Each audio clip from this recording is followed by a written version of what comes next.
ushire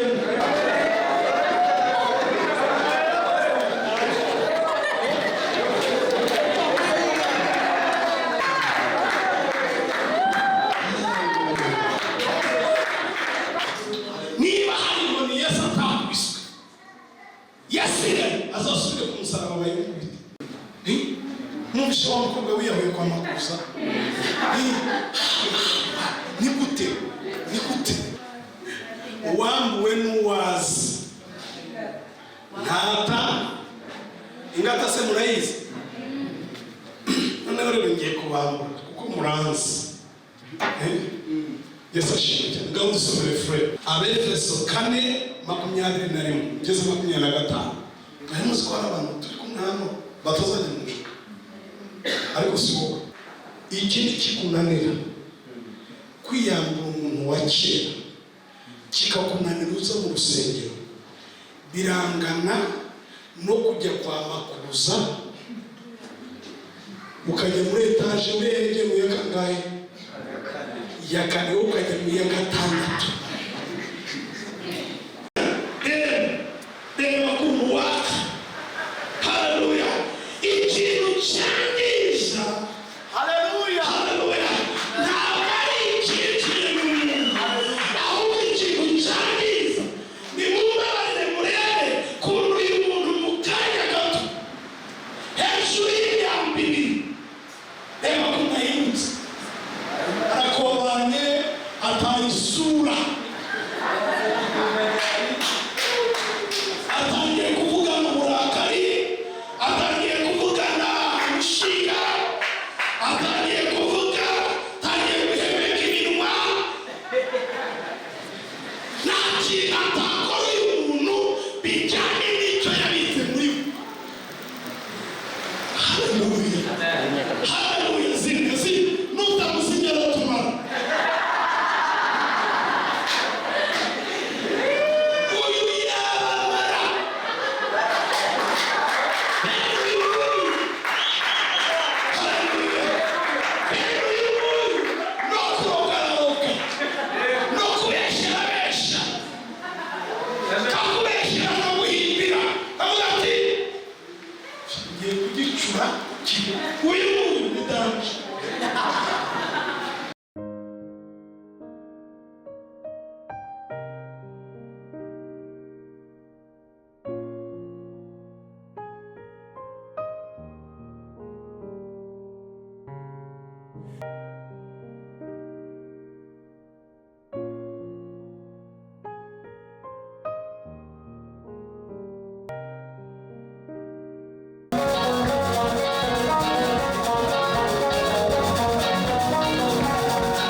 usibye kuguhicyubahiro kandi nawe kikakugeraho.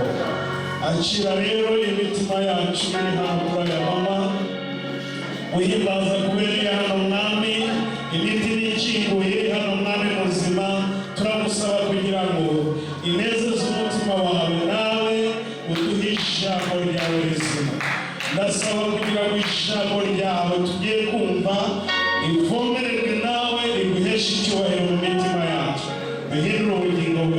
icyubahiro kibi cyawe mu izina rya Kristo Yesu, amen.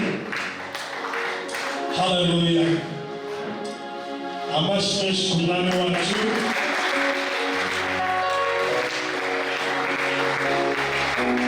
Ndabashuje mu izina rya Kristo Yesu. Haleluya. Reka mbasabire umubere umuntu umucire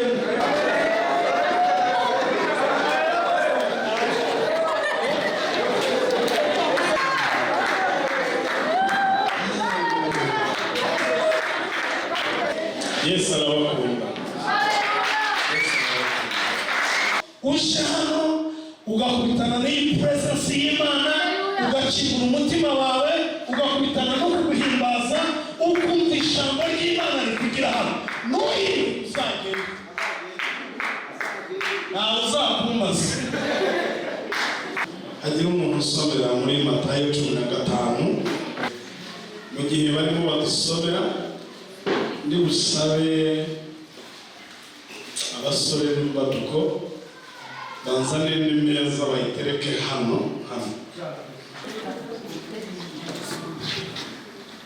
So hagira umuntu dusomera Matayo 15 murongo wa 10. Nimwumve musobanukirwe. Nimwumve kandi ndabasaba ko mugira mute Sobanukirwa. Haleluya. Ikijya mu kanwa si cyo gihumanya umuntu, ikintu cyose kijya mu kanwa, ahubwo ikiva mu kanwa nicyo kimuhumanya. ikintu cyose kijya mu kanwa burya si cyo gihumanya. Mu bintu bifite uburenganzira bwo kuguhumanya, ibiva hanze n'ibirimo. Haleluya. Ibiva hanze n'ibirimo. Ikintu cyonyine gishobora kukwangiza, kikaguspoilinga, kikakurangiza, kikakwica, ntabwo ari umurozi wadutse muri karitsiye. Twagiye twumva abantu bimuka muri karitsiye ngo barahunga abarozi. Ntabwo umurozi uhunga ari uri hanze, ahubwo uhunga ari muri wowe. Yesu abwira abantu, arahamagara ngo nimuze mwumve kandi ndabasaba ko musobanukirwa. Burya ikintu giturutse hanze y'umuntu cyose nta bushobozi gifite bwo kumuhumanya, ahubwo igituma umuntu ahumana ni ibiva muri we. Mwese murahareba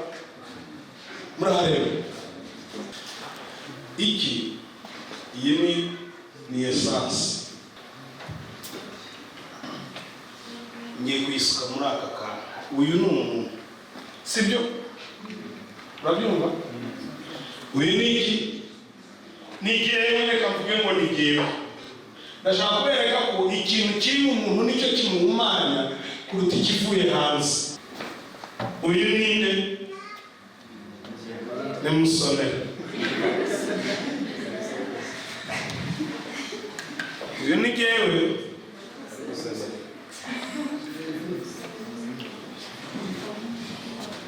Mu Kinyarwanda ikiba cyita iki? Haba mwiki?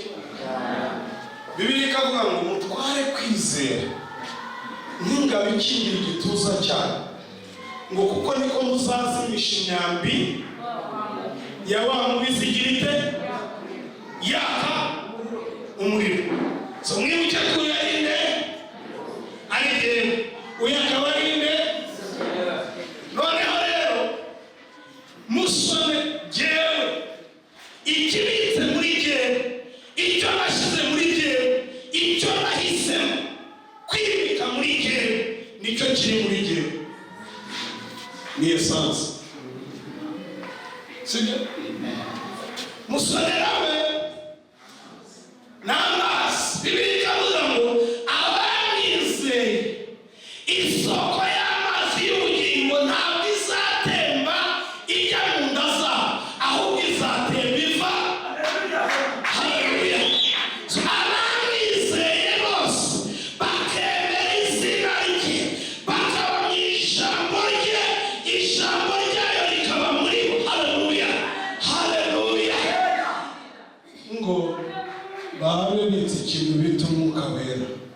Dawidi yaravuze ngo nabitse ijambo ryawe mu mutima wanjye kugira ngo ntazagucumura. Turengwe no hano ndashaka ko ndasa umwambi w'ishyari, sibyo? Harimo imyambi myinshi aho ngaho. Umwambi w'ishyari ushyire muri musore,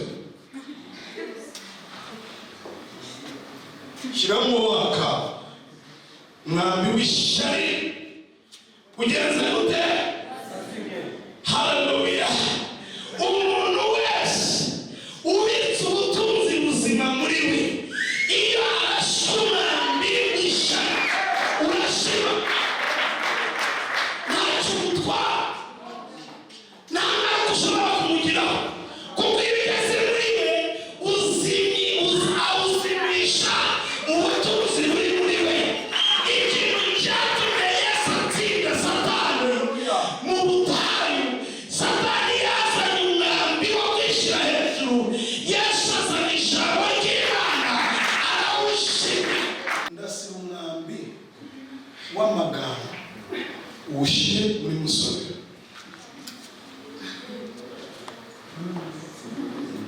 Shyiramo waka. Bigenze bite? Urashimye no kuganura bavuze we ugasanga rero gupfa ntabwo ibyo bamuvuze ari byo bimwica, ahubwo aricwa n'icyo yabitse muri. Haleluya! Reka mbabwire, Bibiliya igera n'ahantu ivuga ngo nimunywa n'ikica nicyo kizabatwara. That proves yuko ikintu cyose kivuye hanze ubundi nta bushobozi cyakabaye kibifiteho, ahubwo impamvu kikugiraho ubushobozi n'ibyo wabitse. Tumaze kurasa imyambi ingahe? Uw'iki? Undi ni uwe? Ndasaba umwambi w'ubukene. Naho burya ujya ubabaza, naho burya ujya ubabaza. Shyiramo waka. Bigenze bite? Urashimye.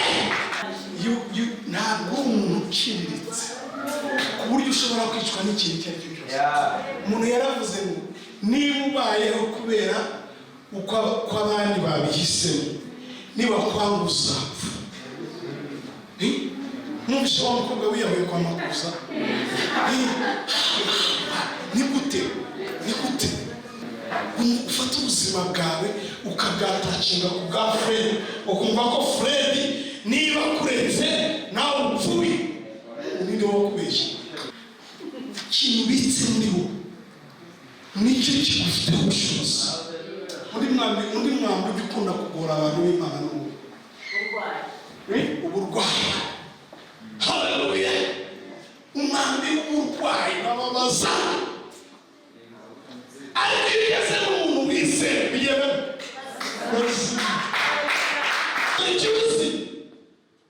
ikibuzi byari byo ngo imibyimba ya Kristo n'ingizi y'Urwanda.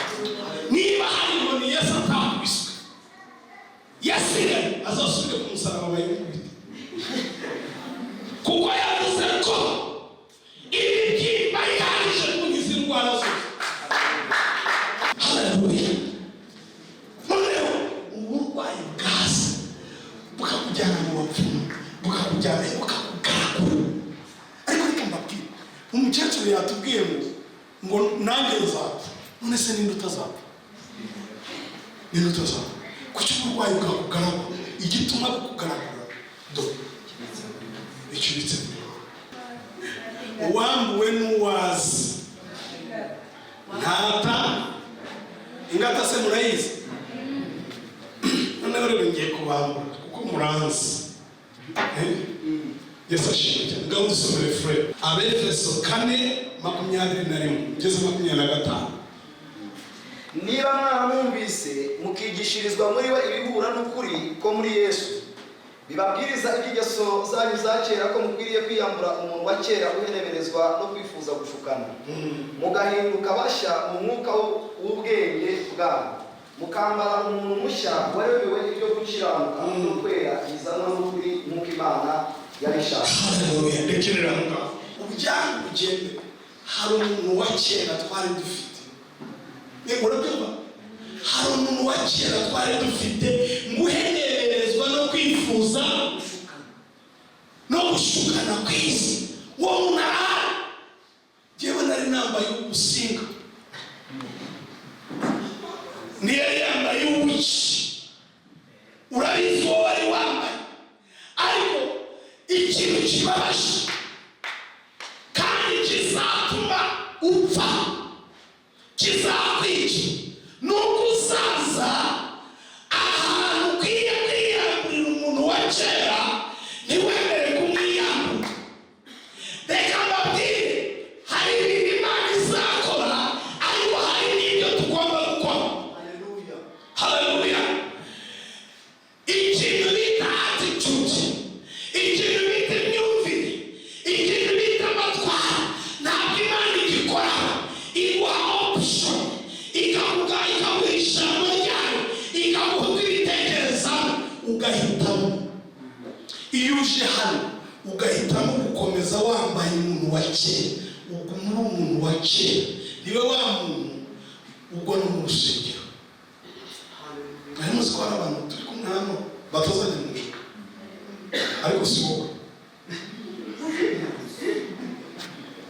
Batazajyayo. Haleluya, haleluya. Batahinduka, batafashwa, abandi barafashwa ntibafashwe, abandi bariga ntibige, aho ngaho. It's up to you. Ariko biriya ngo ni mwiyanga. Yesu ashimwe cyane. Umuntu utari kajoreti muri twese hano afite ubushobozi bwo kugira gute. Ariko reka mbabaze, Imana yatubwira ngo twiyambure itabizi yuko ari twe bireba. Ivuze ko iki?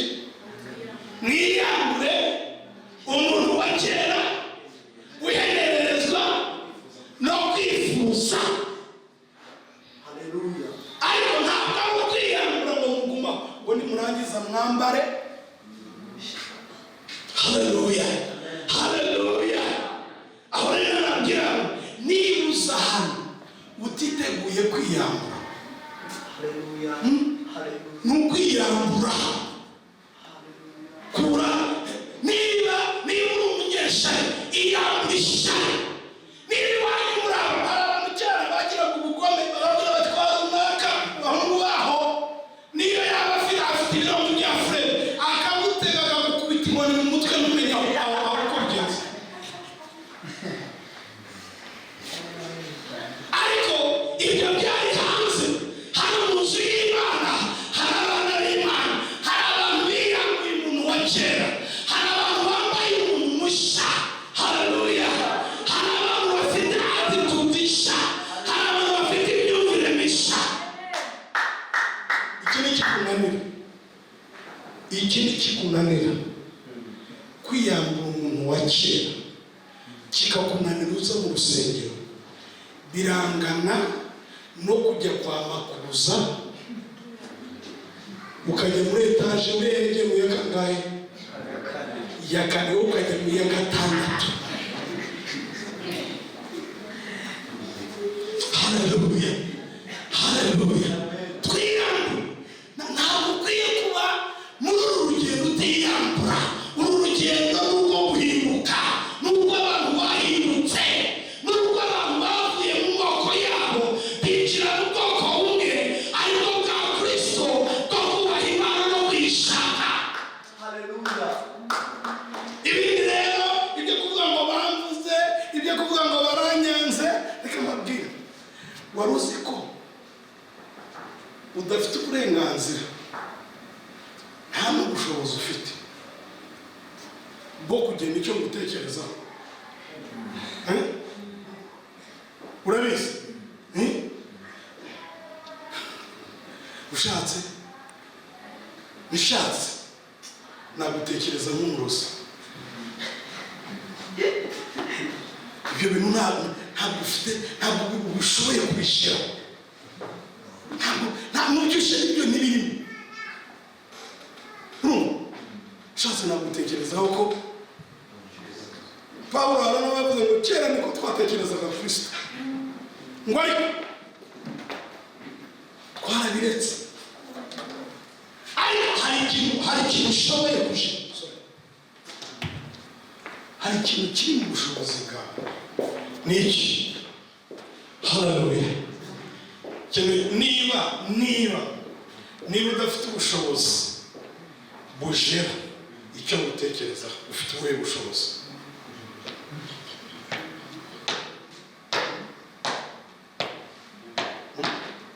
Niba udafite ubushobozi bujera icyo gutekereza, ufite ubuhe bushobozi? Ufite ubushobozi bwo kujera icyo nitekereza. Turabirumvikana neza? Gisashimike. Niba agutekerezaho kuki wawe, niba wize ngo yuko yakitwa ariko kose, wowe ufite ubushobozi bwitekerezaho neza. Nibyo Yesu yavuze ngo nta kintu kiba hanze y'umuntu cyamwica keretse gifite icyo gisanze muri we nacyo cicicanye, birahura bigakombora. Haleluya. Niyo mpamvu twigeze kuva hano kera twari tukibwira ngo abasore niba ari bukaneze nari narashakaga tujyana urubyiruko rwa ministry yose tutwaye Kampala dufite igitera. Dufite nk'abantu bari bagikizwa, ariko hari abantu burya baba bakikizwa ariko bavuye hanze babiyogoshe. Noneho nabo twari kumwe nabo, noneho bahageze usanga hari abandi bari mu nabo batari bagira benda kumera nkabo nubwo baba batanze kuhagera. Twagiye muri basi, twagiye kugera Kampala, umuntu wa Musenyi yamenyanye n'umuntu w'i Kigali ko bahushe. Twagezeyo kajya kuba mukabona Fred w'i Kigali afashe agatoki kanikoreshereze Enoka, afashe agatoki Enoka barwangiye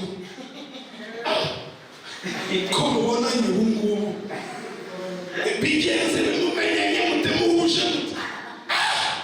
Ariko Mwongereza yaravuze ngo inyoni z'amababa zigira gute? Ziragurukana. Byaradutangaje. Haleluya. Kuba umuntu utahuza undi, bahuza amaso gutyo bagakurura. So ni ukuvuga ngo ikintu gifite ubushobozi bwo kwangiza umuntu kurusha ibindi ni ikiri muri ngwino hano. Imyambi ni myinshi twarasa, ariko kubera igihe uyu muntu rero nta nubwo yitwa na myinshi, ntabwo wirirwa urasa myinshi. Uyu nguyu wabitse ibintu bibi muri niyo wagira gutya ararangira. Uyu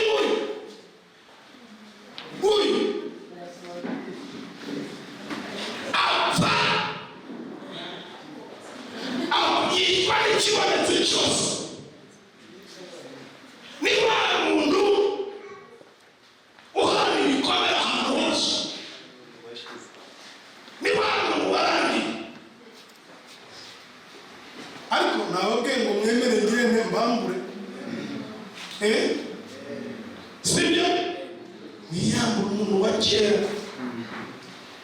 Ni buri wa muntu ugipfa kubera yuko bakuvuze, ni buri wa muntu ugipfa kubera yuko ntagushuhuje, ni buri wa muntu ugipfa kubera yuko umuyobozi wa gurupu bitagenze gutya.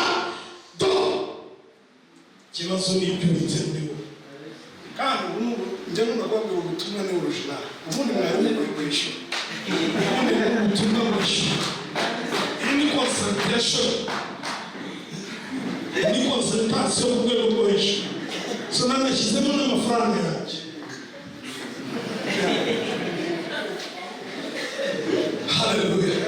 Ibi nta kaminuza wajyamo ngo ubyice, ntaho wayikwigisha.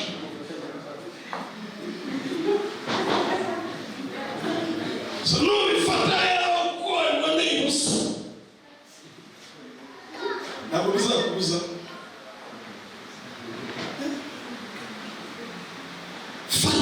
shaka ikintu bika muri wowe gishobora gusira imyambi yose abantu isi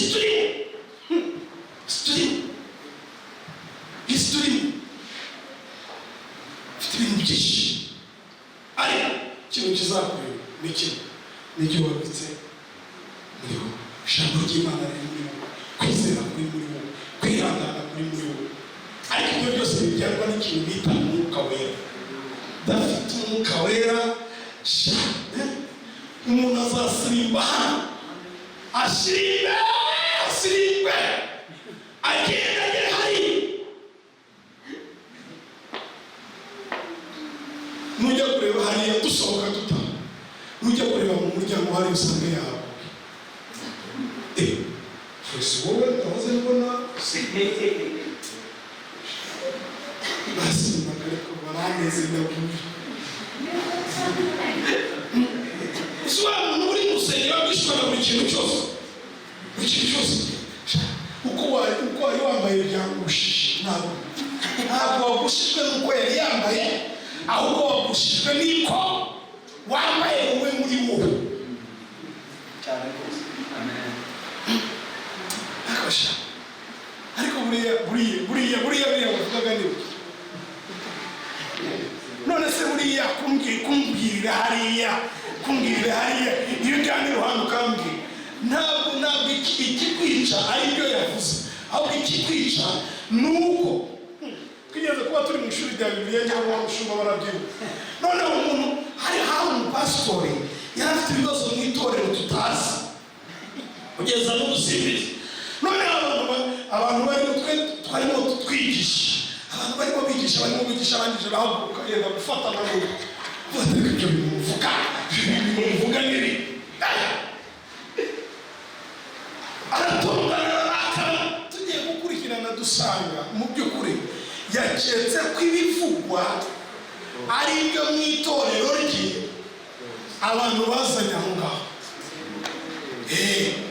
urarangiye tujya hano tukavuga umuntu akaba yano we arimo aragira ate arapfa kandi ikimwica si ibyo tuvuga ahubwo ikimwica ni ibyo abitse muri hanyuma reka turangize uyu muntu reka tumurangize uyu tugiye kumurangiza tumurangirishije umwambi woroshye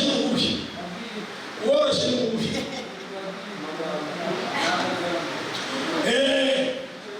bambwiye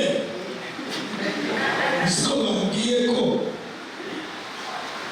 runaka ambwira ko kera gihe ujya ku kazi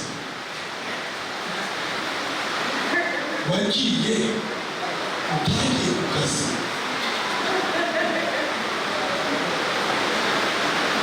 ngaho basura umwami wawe arambwiye ushyiremo waka ushyiremo ureba kumva waka urazinya se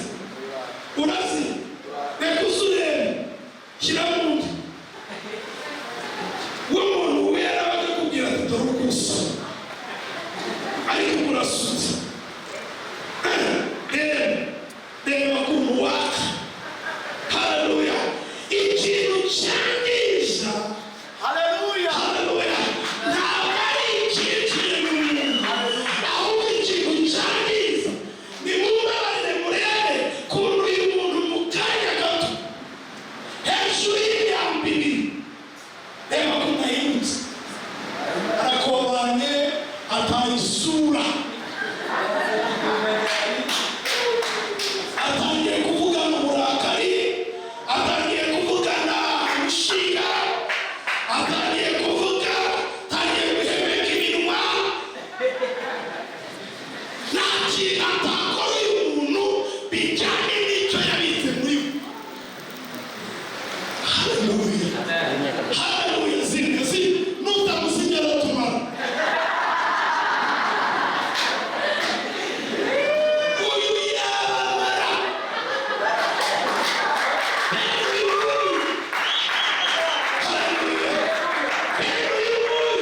no kurogararoga no kubesherabesha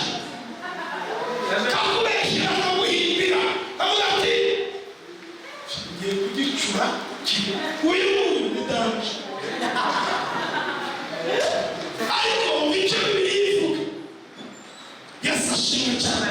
Reka dusoreze mu Migani 4.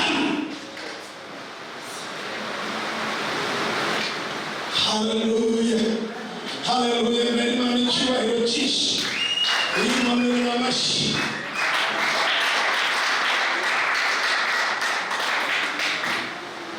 Migani 4:21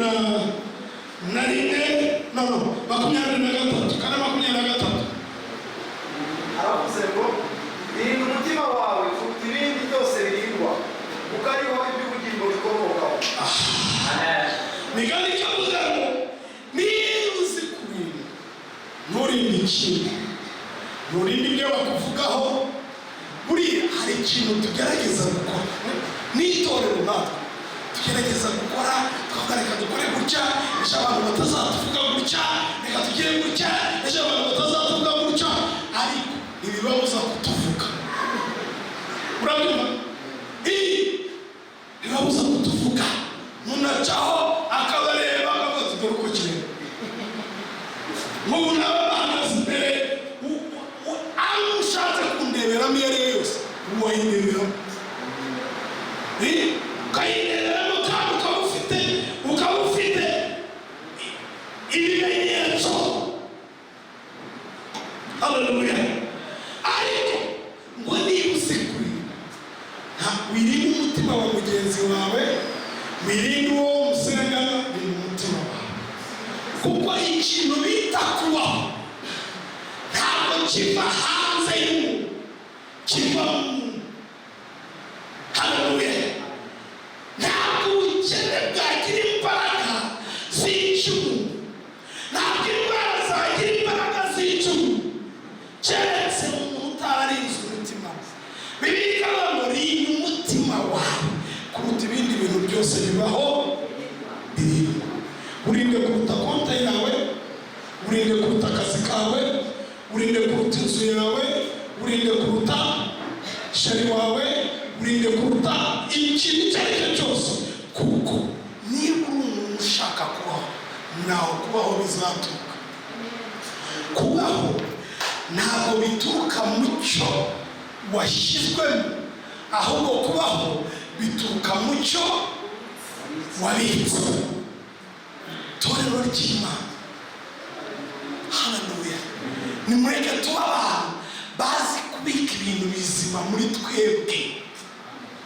Menya kwiyambura ikintu icyo ari cyo cyose kidahesha agaciro Imana muri wowe, ukiyambure. Ntabwo ari undi. Ntuzaze imbere y'Imana yibwira ngo Mana urabona nanjye ndabuze uko ndi. No. Imana ntabwo byuyiye. Ikireba ni ijambo ryawe yaguhaye rivuga ngo wiyambure. Mu bantu bakavuga ngo wiyambure ikintu cyose cyashaka kukwizingira. Hari ibintu byizinga, hari ibintu bitaza direct bikaza bikizingira kuri wowe. Ibyo rero byiyambure. Umukristo utiyambura arapfa. Kandi ntabwo washobora kwiyambura inshuti utabitse ijambo ry'Imana. Ijambo ry'Imana muzi akantu bita akageji, igipimo nk'aka kantu ko tugira mu modoka muri engineering, ushinga mukavuga amavuta agera hehe, ukamenya ko nkeneye gukora service. Yesu ashimwe cyane. Ako kantu kuri twebwe abakristo ni ijambo ry'Imana. Niko Yesu yakoresheje mu butayu.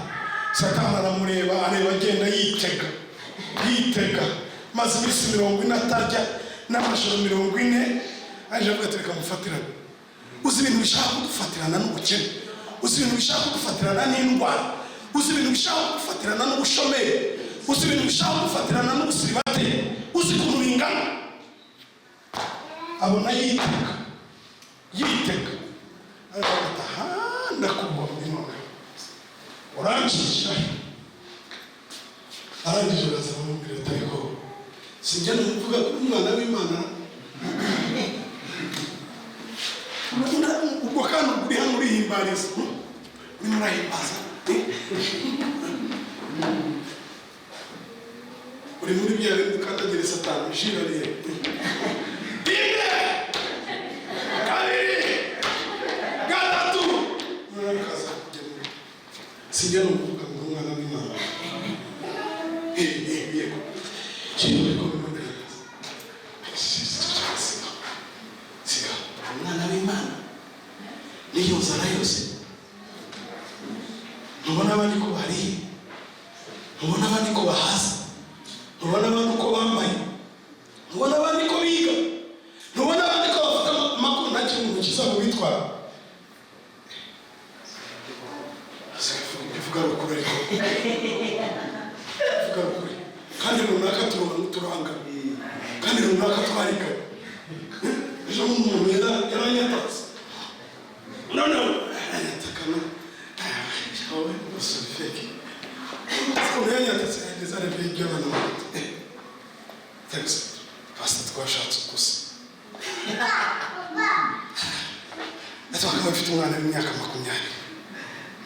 Yesu shira kuki imyaka ufite nisa amashuri ufite urayazi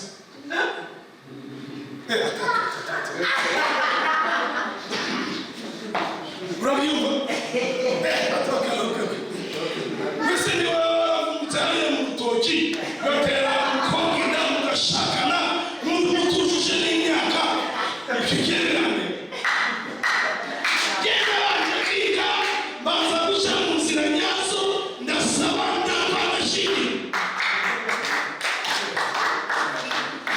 ariko yarandangije atangiye kumbwira tugewe ati ufite imyaka 23 kandi ubu ngubu ndi expecting umwana urumva jewe ndi muri 48 mukene urabyumva uko rero ni gufata ikintu kikuje ukakizimisha ikiri muri wowe iyo udafite ikiri muri wowe burya wabwira ngo ntigihari ariko kiba gihari Yesu ashimwe cyane none iyo kihageze haleluya iyo kihageze ukizimisha ikiri mu Yesu bamubwiye batari ko umwana w'Imana wafashe iryo buye riri hafi yawe ukarihindura umutima ukarya aragata ninde wabwiye ko umuntu atungwa n'umutima gusa ko umuntu arashobora kubona ijambo ryose rivuye mu kanwa k'Uwiteka urumva ko umututi twamwiza noneho wari muravuga uzi ko bavuze yuko ndi mubi none se birabareba se niko bakubonye niyo mpamvu bakurebera kandi ngewe mfite umutima mwiza ngewe ngira umutima mwiza none bavuze ngo ni umutima mwiza ntibabuzi barawureba kuri mubi so bitsinde cyangwa bitsinde haleluya babona bati uri ikigoryi agakirana n'ijambo bita ikigoryi agakirana na ry'imyaka 5 ariko ijambo ry'Imana rifite icyo rivugaho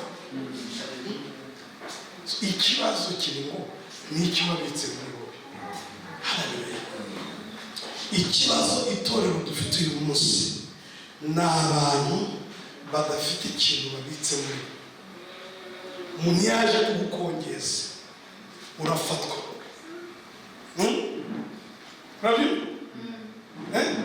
muzi ukuntu imibiri yacu yubatse buri icyo bavuga ngo white blood cells iyo zacitse intege z'umuntu na hano warwanira kanseri twicaye hano kanseri yagira ngo wowe ntuzi igituntu tibi ariko icyo bita white blood cells ubudahangarwa bw'umubiri Imana yawushyizeho kugira ngo nihazi ikibi bukirukane natwe rero Imana yaduhaye ijambo ryayo ngo turibike muri twebwe ubukene nibuze ubwirukanisha ijambo ry'Imana wowe ushaka kubwirukana uzakwirenza ariko nubwirukanisha ijambo ry'Imana nk'uko Dawudi yabikoze uzagenda nka nyombere indwara nziza wizirukanisha imiti y'abapfumu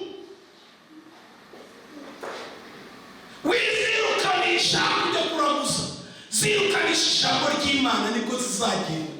Ibyo mutabikora uzajya mu bapfumu bandavure wowe bakwambuye agakiza ubaye nta kikurengera nurangiza muzamu tunaguhagarike nunapfa cyokora gushyirwaho tuzaza. Ariko nituza ntabwo tuzagutangira ubuhamya n'umurokore, tuzigisha abaraho tubayoboreze ibyo mu ijuru. Urabyumva? Kubera iki? Wananiwe kubigisha ijambo, wananiwe kwigisha ijambo ry'Imana, kandi urarigaburira ku munsi ku munsi, urarigaburirwa. Hitamo n'icyo ubitse, mbariza mugenzi wawe mwegeranye neza, niba umutinya wenda cyangwa se mufitanye ikibazo ushaka tekinike kubwira ngo ubwirutinya n'icyo ubitse.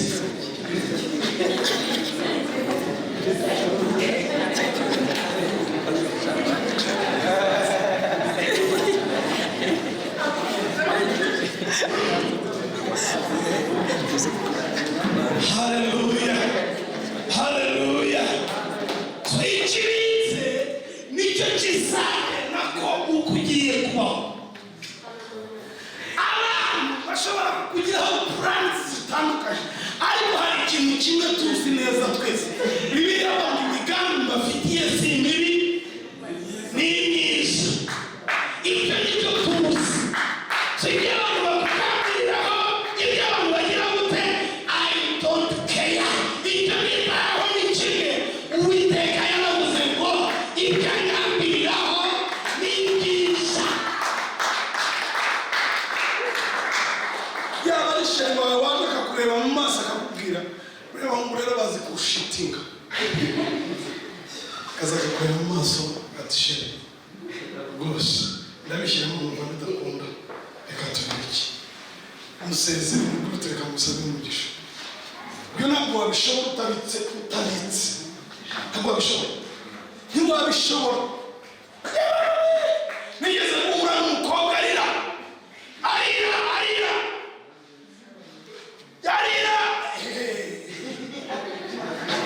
hari ukuntu arira n'iby'uko yari yimake ntabyibuke ko byari bihari. Amarira yavanze na makiyaje rero asa nabi, nura nawe arira ameze nabi. Ese banyokereje umusatsi, ubwo rero mwari muzibona ikindi kintu gikomeye. Hari igihe wumva ibintu ukibaza gusa ubuse wingurura mu kabasore ingami ndamwumviza abana aramubwibuza mbere maze ko wamubwira icyo ngira ikindi kintu wamubwira. Umusatsi wanjye bawokeje, none se mbwira ari wowe wamubwira iki kintu. Ihangane uzagira ute? Uzamenya ntugaruka. Nubwo umukwaferi wamuniga ukamwica, ntabwo umusatsi ugira ute? Waba utwitse wayihenye. Ariko ikintu kizabishobora nicyo ubitse muri wowe. Ugenda rero ushaka icyo ubika, kandi numara kukibika ukirinda. Bika umusore wabitse ijambo ry'Imana muri we, ntabwo ahura n'ibintu ngo bimuhungabanya, arabihangara. Icyatumye Dawudi atsinda Goliyati yari yarabitse ubuhamya muri we, arabubika igihe kiragera ageze ku rugamba. Haleluya. Reka tuvamuke. Haleluya. Posekera bakoshekera mamaya. Reka masari duhagurutse twese ufate mugenzi wawe mu kiganza. Haleluya. Ntabwo dushobora ndashaka gusenyera muri iri jambo.